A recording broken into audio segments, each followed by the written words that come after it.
ക്ഷേത്രത്തിലെ സംഭാവന തട്ടിപ്പിൽ പ്രാഥമിക നടപടിയെടുത്തിട്ടുണ്ട്. പണം എണ്ണിത്തിട്ടപ്പെടുത്തുന്ന 40 ജീവനക്കാരെ പുറത്താക്കി. SIT മൊഴിയെടുത്ത ജീവനക്കാർക്കെതിരെയാണ് നിലവിൽ നടപടി ഉണ്ടായിരിക്കുന്നത്. മധുര ശ്രീകൃഷ്ണ ക്ഷേത്രത്തിലെ പരാതിയും സർക്കാർ അന്വേഷിച്ചേക്കും. ശരത്ലാലാണ് വിവരങ്ങളുമായി ചേരുന്നത്. ശരത്ലാൽ, ഇപ്പോൾ പണം എണ്ണിത്തിട്ടപ്പെടുത്തിയ 40 ജീവനക്കാരെയാണ് പുറത്താക്കിയിരിക്കുന്നത്. ഇതൊരുമാതിരി തൊലിപ്പുറത്തെ ചികിത്സ പോലെയാണല്ലോ കാര്യങ്ങൾ. കാരണം അത്ര വലിയൊരു കൊള്ള അവിടെ നടന്നിരിക്കുകയാണ്. അപ്പോൾ തന്നെ അവിടെ ട്രസ്റ്റിലേക്കടക്കം ചോദ്യങ്ങൾ നീളുന്ന ഒരു സാഹചര്യമാണ് ഉള്ളത്. അപ്പോഴും 40 പേർക്കെതിരെ മാത്രം ഒരു നടപടി എന്നുള്ളത് ഒരു കണ്ണിൽ പൊടിയിടുന്നത് പോലെയാണോ എന്ന് നമുക്ക് വായിക്കാമോ അതിനെ? മറ്റൊന്ന്, മധുര ശ്രീകൃഷ്ണ ക്ഷേത്രത്തിലെ പരാതിയാണ്. അത് അന്വേഷിക്കാനുള്ള സാധ്യതയുണ്ടോ?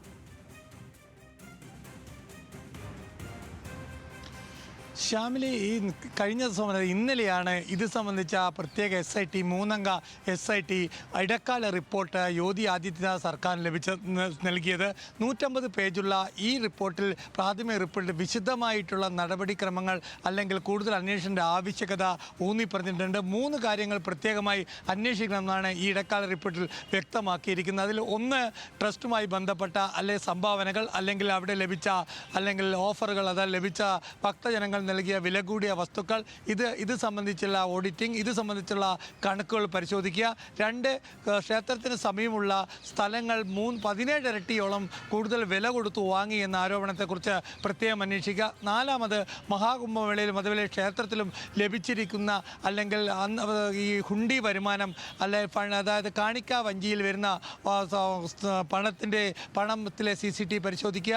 കൂടുതൽ CCTVയിൽ കുറ്റക്കാരെന്ന് പ്രാഥമികമായി കണ്ട 40 പേരെയാണ് ഇപ്പോൾ പുറഞ്ഞു വിട്ടിരിക്കുന്നത്. അതേപോലെ തന്നെ മറ്റു പ്രധാനപ്പെട്ട ഇതിനോടനുബന്ധിച്ച് തന്നെ SIT പറഞ്ഞിരിക്കുന്നത് മധുര ശ്രീകൃഷ്ണ ക്ഷേത്രത്തിലെ സംബന്ധിച്ച മധുര ഗോകുലം സംബന്ധിച്ച തുടങ്ങിയ എല്ലാ ആരോപണങ്ങൾ പ്രത്യേകമായി അന്വേഷിക്കണമെന്ന് SITയുടെ ഇടക്കാല റിപ്പോർട്ടിൽ വ്യക്തമാക്കിയിട്ടുണ്ട്.